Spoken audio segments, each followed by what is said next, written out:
रामपुर एक छोटा सा गांव था, घने जंगल से घिरा हुआ। गांव वालों का मानना था कि जंगल में भूत रहते हैं। जंगल के बीच में एक अकेला पेड़ था। वो एक पुराना बरगद का पेड़ था। उसकी टेढ़ी मेढ़ी शाखाएं जैसे कोई तड़पता हुआ आत्मा हो। लोग उस पेड़ के बारे में कानून में बातें करते थे। वो कहते थे कि इस पे शाप है। कहानी थी कि एक शक्तिशाली जादूगर उस पेड़ में रहता था। गांव वालों ने यूज धोखा फेस था। यूज जंगल में मारने के लिए लेफ्ट फेस था। मारने से पहले उसने पेट को शाप फेस था। उसने कसम खाई कि जो कोई भी पास आने की दरे करेगा वो उसकी आत्मा को फंसाएगा। कई पीढ़ियों तक कर्स्ट पेट की कहानी रामपुर के हर घर में फैली हुई थी। कोई भी पेट के पास जाने की दरे नहीं करता था।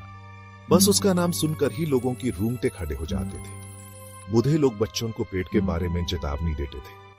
वो उनसे कहते थे कि जंगल से दूर रहो। दीपक रामपुर में रहने वाला एक छोटा लड़का था।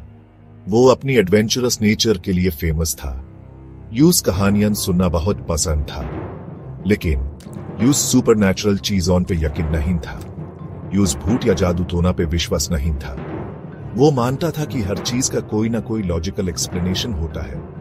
एक दिन दीपक के दोस्तों ने यूज कर्सेट पेट तक जाने की दरे दी। वो जानते थे कि वो चैलेंज एक्सेप्ट कर ही लेगा। दीपक एक पल के लिए हिचकिचाया। उसने भी कहानियां सुनी थी, लेकिन वो दारे हार कर पीछे नहीं हट सकता था। उसने पेट के पास जाने का डिसाइड किया। वो प्रूव करना चाहता था कि यह शाप एक बेवकूफी भरी सुपरस्टिशन है। जैसे ही शाम हुई, दीपक जंगल की तरफ निकल पड़ा। डूबते सूरज ने लंबे परछाइयां बना दिए थे। हवा में एंग्जाइटी भरी हुई थी। दीपक ने अपनी रीढ़ की हड्डी में एक थ्रिल महसूस की। उसने इग्नोर किया और आगे बढ़ता रहा।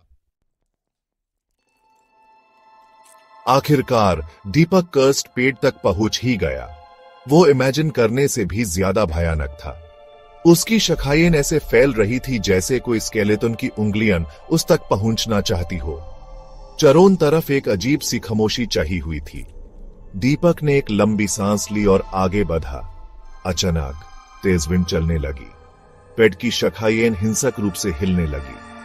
दीपक ने महसूस किया कि किसी ने उसके बाजू को जोर से पकड़ लिया है। वो पलटा और सामने एक फेयरफुल फेस देखा।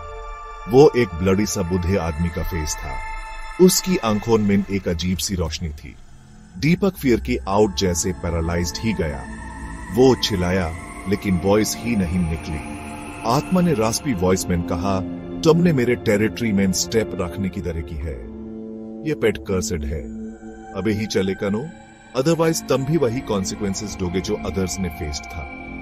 दीपक को अपनी वॉइस मिल गई। वो हकलाते हुए बोला, मेरा कोई बुरा इरादा नहीं था। मैं तो बस पेट देखना चाहता था। आत्मा ने दीपक का हाथ लेफ्ट फेस्ड। तुम्हें चेतावनी दे दी गई है, वह कहते हुए हवा में गायब हो गया। दीपक वहीं खड़ा रहा। वह हिल गया था। उसने एक भूत गवेखा था। दीपक रैन कर गांव वापस आया। वह हाफ रहा था और स्कैरिदा हुआ था। उसने लेसनो बताया कि उसने क्या गवेखा था। विलेज वाले डर गए। वे उसके चारों ओर इकट्ठा हो गए। वे उसकी कहानी ध्यान से सुन रहे थे। बुजुर्ग चिंतित थे। उन्होंने विलेज के मुखिया से सलाह लेने का फैसला किया। मुखिया एक बुद्धिमान बूढ़ा आदमी था। वह अपनी पूरी जिंदगी रामपुर में रहा था। वह सभी कहानियों और किंवदंतियों को जानता था। मुखिया ने दीपक की कहानी ध्यान से लिसनिंग की। फिर उसने शापित पीडी का सच बताया। उसने बताया कि कैंडूगर एक वैद्य था। उसने कई बार विलेज वालों की मदद की थी, लेकिन उसे एक घातक बीमारी हो गई थी। विलेज वाले डर गए थे। उन्होंने खुद को बचाने के लिए उसे जंगल में छोड़ दिया। कैंडूगर का दिल टूट गया। उसने अपने दुख में पीठ को शाप दे दिया। मुखिया ने कहा, कैंडूगर की आत्मा किसी को नुकसान नहीं पहुंचाना चाहती। वह बस यह चाहती है कि हम करुणा और वफादारी का इंपॉर्टेंस याद रखें। विलेज वाले शर्मिंदा थे। उन्हें एहसास हुआ कि उनके पूर्वजों ने एक भयानक गलती की थी। उन्होंने सुधार करने का फैसला किया। वे शापित पीठ के पास गए। उन्होंने कैंडूगर की आत्मा से प्रार्थना की और माफी मांगी। उन्होंने पीठ को फूलों और इंसेंस से स्कानिया। हवा हल्की हो गई, जंगल कम स्केर्ड बना लगने लगा, शाप टूट गया। दीपक ने उस दिन एक मूल्यवान सबक सीखा। उसे एहसास हुआ कि कभी कभी सजुस्ट स्केर्ड बनी कहानियों में भी ट्रूथ चाय की एक किरण और मोक्ष का मौका होता है। वह समझ गया कि डर को समझ और करुणा से दूर किया जा सकता है। रामपुर के विलेज वाले शापित पीठ